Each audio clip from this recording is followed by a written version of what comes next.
Pastor, tudo bem? Tá. Bem, graças a Deus. Bem. Como tem sido? Vamos ir à nossa sabatina, né? Então, vamos aqui as primeiras perguntas.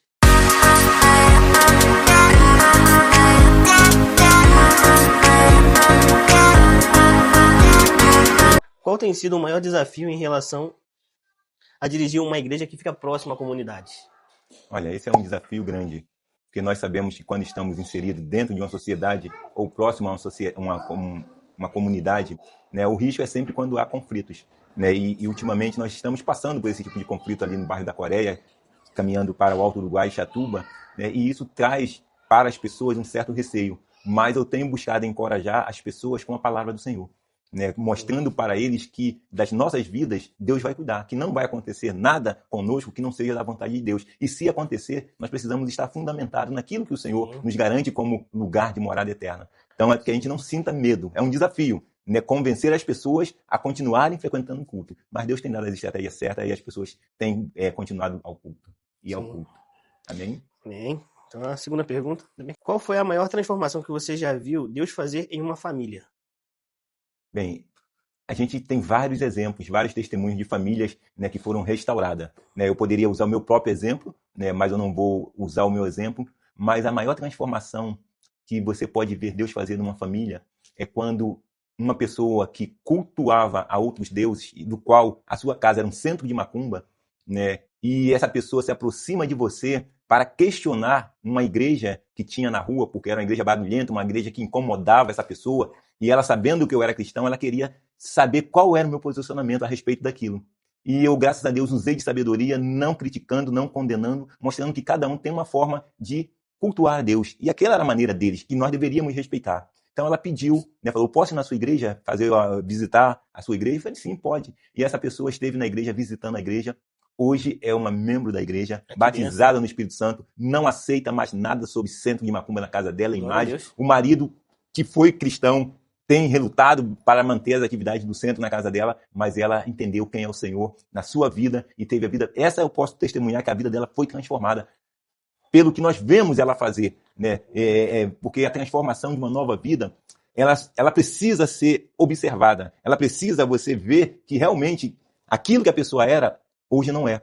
Quando eu falo da minha vida, né, eu tive essa dificuldade, porque quando eu cheguei sendo uma nova criatura no Rio, que eu me converti lá em Belém, as pessoas que me conheciam não acreditavam que aquilo tinha acontecido na minha vida. Então foi necessário o tempo para que o tempo mostrasse que houve uma transformação. Porque se o Espírito Santo entrar na sua vida e você continuar vivendo da mesma maneira, nada mudou. E eu vejo na vida dela que ela mudou da água para o vinho. Ela é uma nova criatura. Amém. Para uma pessoa que provavelmente ela precisa de um aconselhamento, né? Que a pessoa pode estar se sentindo sozinho ou que a família dela esteja sem base, sem como procurar uma saída. A palavra que eu sempre dou pastoral quando ocorre esse tipo de situação é continuar confiando e crendo no Senhor, sabendo que Deus tem um tempo para tudo.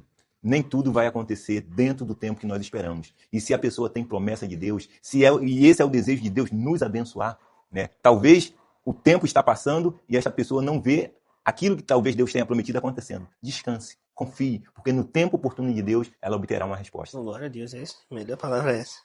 Por que vale a pena participar de um culto da família como esse? Olha, o culto da família, como eu falei, eu fazia lá na igreja da Coreia, fiz por 2 anos na minha casa. O culto da família, você consegue compreender qual é o propósito de Deus para a família. Quando você frequenta um culto da família, que é uma mensagem diferente de um culto normal, né, de um culto de adoração, né, é uma mensagem específica que vai lidar com os problemas que você está vivendo dentro de casa.